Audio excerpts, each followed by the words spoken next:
왜냐하면 이 큰 15%나 되는 주식을 결국은 전재용 씨가 갖고 있었던 건데, 제가 이 회사에 대한 존재 자체를 2019년, 여기, 이것도 보내주셨어요. 이게 그 상환 약정서거든요. 전재용 씨가 이제 그때 제가 미국을 제가 2017년도에 2017년 군대 졸업, 2019년도에 한국 방문, 2022년도 한국 방문, 이때도 한 달쯤씩 있다 갔어요. 둘 다. 그리고 이제 올해 한국 방문했는데, 이때 2019년도에 전재용 씨가 황제 노역을 하고 나옵니다. 황제 노역한 이유는 세금 갚을 돈이 없다고 해서 황제 노역을 한 거예요. 근데 2019년도에 황제 노역 끝나자마자 저한테 와가지고 생활비로 허덕이고 있으니 지금 당장 돈이 필요하다고 해가지고 이 상환 약정서를 작성을 해요. 근데 이 약정서를 지금 안 보이시는구나. 이 약정서를 작성을 했는데, 저는 이거를 작성한 게 아니라 그냥 전재용 씨가 작성을 해가지고 갑자기 제 집 앞, 저희 어머니 댁 앞으로 차를 끌고 와서 내려갔더니 차에 타자마자 이 서류를 저한테 들이밀면서 무조건 해야 된다 해가지고 그냥 사인을 한 거거든요. 그래서 밑에 보시면은 제 사인이 있긴 합니다. 근데 여기에도 뭐 배당금을 뭐 드린다 뭐 이런 말도 없고, 전우원은 본인이 소유하고 있는 보통 주식 전량을 매도하여 이 부분에서 오산시 취득세를 완납할 것과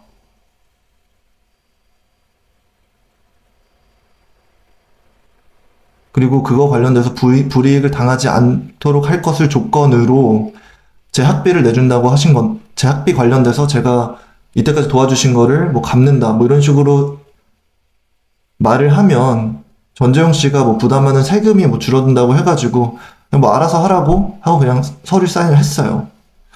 근데 결국 여기에 적혀 있는 뭐 오산시 세금은 확인해 보니까 2020년부터 한 번도 납부한 기록이 없었고, 제가 이번에 직접 납부를 했어야 되잖아요. 그리고 여기에는 매도를 하여라고 적혀 있지만 제 주식은 이거를 작성한 이후에 매도된 적은 한 번도 없고, 이 계약서랑은 전혀 관련 없는 배당금이 나와가지고 배당금을 거의 2억 원 정도, 제 이름으로만 2억 원이에요. 그 전우성 씨 이름은 또 얼마가 나왔는지 몰라요. 그리고 전우성 씨는 원래 주식이 저랑 말씀드린 대로 7.78%가 있었지만 지금 한 4% 정도 있더라고요. 그러니까 그거랑 다 팔아가지고 더 많은 금액을 챙겼겠죠? 그런데 여기서 웃긴 게, 여기 법인에서 보내준 서류 중에 위임장이라는 거를 몇 개를 이제 보내줬어요. 위임장.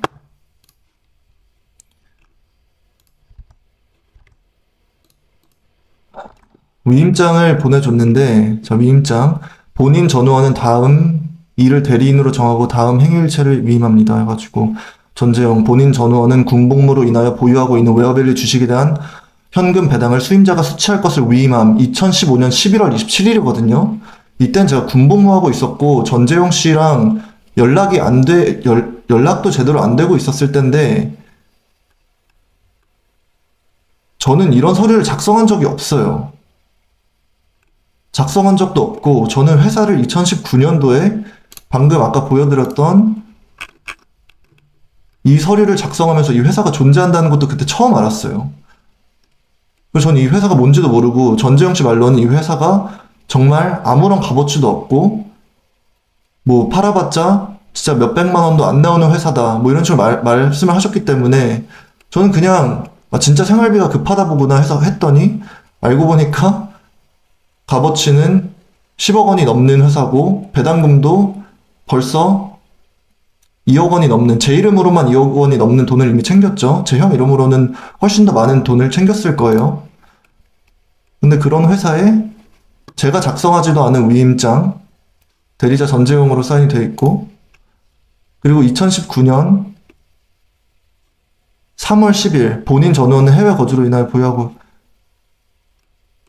대리자 전재용이죠. 저는 이런 걸 작성한 적도 없고 사인한 적도 없습니다. 그리고 웃긴 거는 2020년도 5월 21일 날 위임장도 했어요. 전우원 이 사인 제 사인이 아니에요.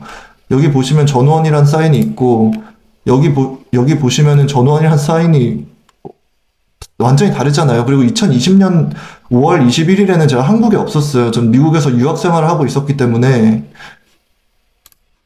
2021년 관련된 위임장도 보내주셨는데 또 제 서명이 아니고 저는 이때 미국에 있었습니다.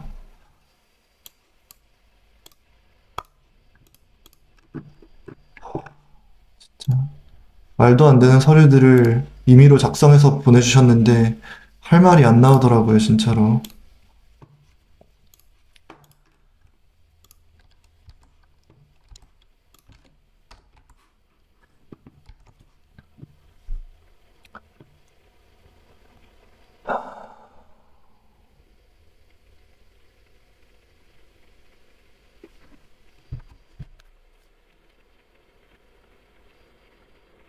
제 이름은 그러니까 2002년 당시 6살 때부터 지금까지 사용이 되었고 배당금이 2015년도인가요? 그때부터 굉장히 큰 배당금이 계속해서 발생을 하고, 특히나 2019년 때부터는 훨씬 더 많은 배당금이 이 회사에서 나왔는데, 이런 거 관련돼선 저는 고지를 받은 적이 한 번도 없습니다.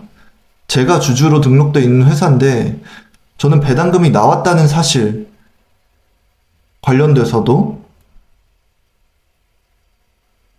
이 회사의 존재 자체 관련돼서도, 그리고 2006년에서 2007년 또 주식 보유율이 한 1% 가량 떨어졌는데, 그러니까 판 거죠, 전재용 씨가 제 이름으로.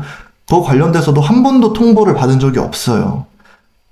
제가 유일하게 이 회사에 대해서 알게 됐던 거는 2019년도에 전재용 씨가 아까 그 상환 계약서, 약장서를 서명하라고 했을 때 처음 들었던 거, 그리고 2023년도에, 그러니까 올해 제가 한국에 와서 MBC PD 수첩 분들이랑 같이 용산 세무서에 가서 직접 제가 주식 보유 현황을 떼보면서 처음 알게 된 거예요. 이런 게 있었다는 거.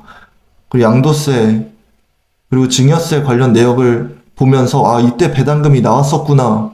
이게 뭐지? 하면서 그때 처음 알게 된 거예요. 배당금에 관련돼서는 특히나.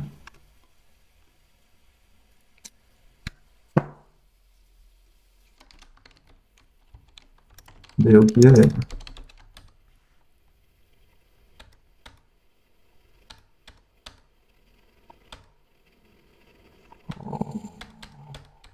어,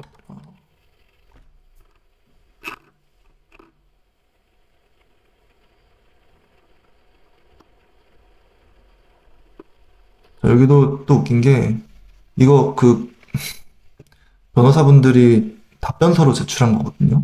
실제로 채권자가 군복무나 해외 거주 등 사정 때문에 직접 배당금을 수령하기 어려운 점.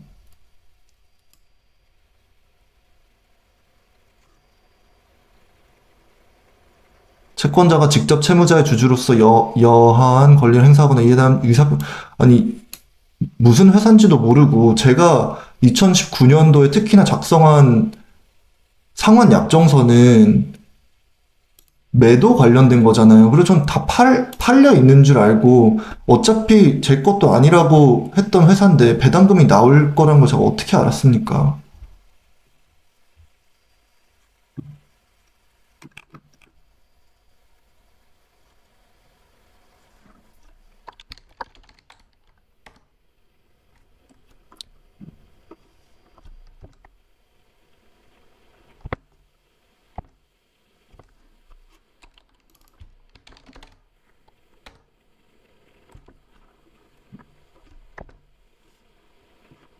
채권자는 어린 시절부터 외국 생활을 해오거나 국내 체류가 하더라도 군 복무 중이었기 때문에 채무자로서 채권자의 실제 거주지와 연락처를 확인하기가 불가능한 상황이었습니다.